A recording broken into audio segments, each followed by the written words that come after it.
सगळ्यात पहिल्यांदा पितृपक्ष कुणामुळे सुरू झाला? नमस्कार. सगळ्यात पहिल्यांदा पितृपक्ष कोणी सुरू केला, कुणामुळे ही प्रथा जनमानसात रूढ झाली याबद्दलची सविस्तर माहिती आजच्या व्हिडिओमध्ये ऐकूयात. पितृपक्ष सुरू झाला आहे. या काळात आपले पूर्वज धर्तीवर येतात आणि आपल्याला आशीर्वाद देतात अशी मान्यता आहे. त्यांच्या स्वागताची आणि भोजनाची आपण उत्तम सोय करतो.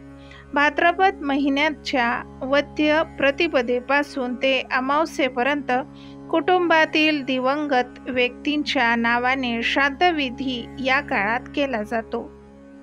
पण सगळ्यात पहिला श्राद्धविधी कोणी केला असेल, ही प्रथा कशी सुरू झाली असा प्रश्न तुम्हालाही पडला असेल तर आजचा व्हिडिओ पूर्ण ऐका.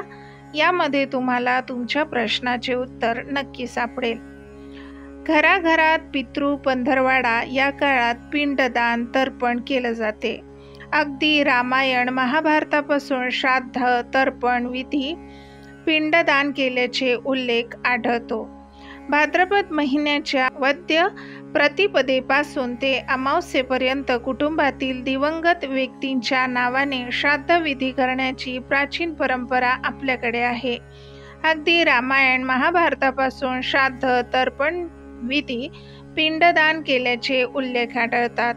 प्रभू श्रीराम यांनी राजा दशरथांच्या नावाने पिंडदान केले होते, तर महाभारताचे संहारक युद्ध संपल्यानंतर पांडवांनी सर्व कौरवांचे आणि कर्णाच्या नावाचे श्राद्ध तर्पण विधी केल्याचा उल्लेख आहे. अगदी भीष्म पितामह यांनी पांडवांना श्राद्ध तर्पण विधीबाबत माहिती महाभारतातील शिस्त पर्व या भागात आढळून येते. पण पुन्हा प्रश्न तोच येतो, सर्वात प्रथम श्राद्धविधी नेमका कोणी केला? चला तर याबद्दल जाणून घेऊया. कोणी सुरू केला पितृपक्ष? ज्याप्रमाणे देवी देवता आपल्या घरी येतात त्याचप्रमाणे पितृपक्षात आपले पूर्वज आपल्या घरी येतात. घरातील उत्तम स्थिती पाहून आनंदित होतात, आशीर्वाद देतात. हा काळ काही जण अशुभ मानतात, पण असे नाही, कारण आपले पूर्वज आपल्या भल्यासाठी पृथ्वीवर येतात. त्यांचे आशीर्वाद नेहमीच आपली भरभराट करत असतात. पितृपक्ष, श्राद्धविधी, तर्पण ही परंपरा रामायण महाभारतापासून सुरू आहे. महाभारताच्या शिस्त पर्वात सर्वात प्रथम झालेल्या श्राद्धविधीबाबत वर्णन आढळते. यानुसार महातपस्वी अत्री ऋषींनी सर्वप्रथम श्राद्धविधी केल्याचे नमूद केले आहे.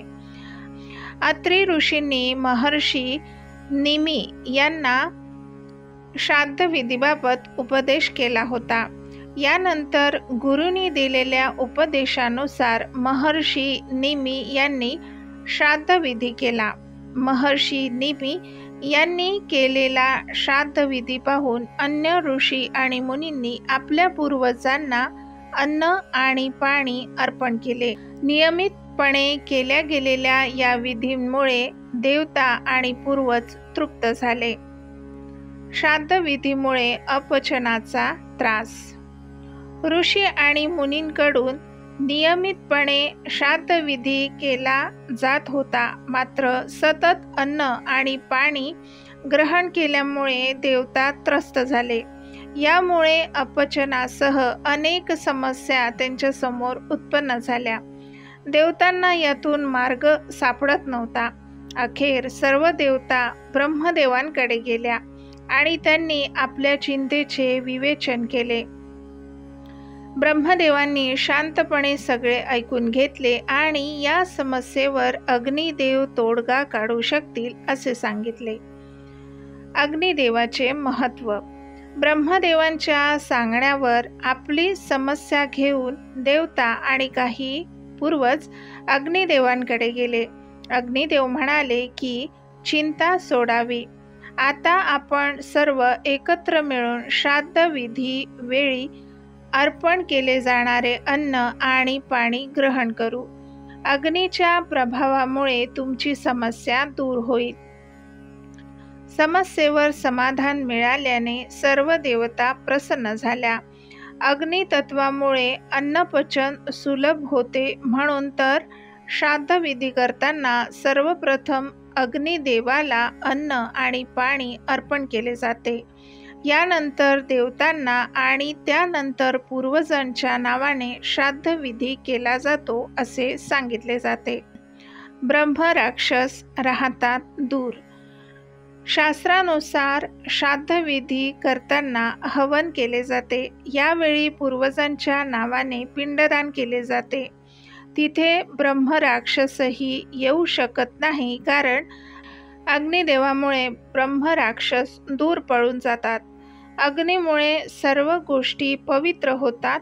पवित्र झालेले अन्न पाणी ग्रहण केल्यामुळे देवता आणि पूर्वज प्रसन्न होतात अशी मान्यता आहे.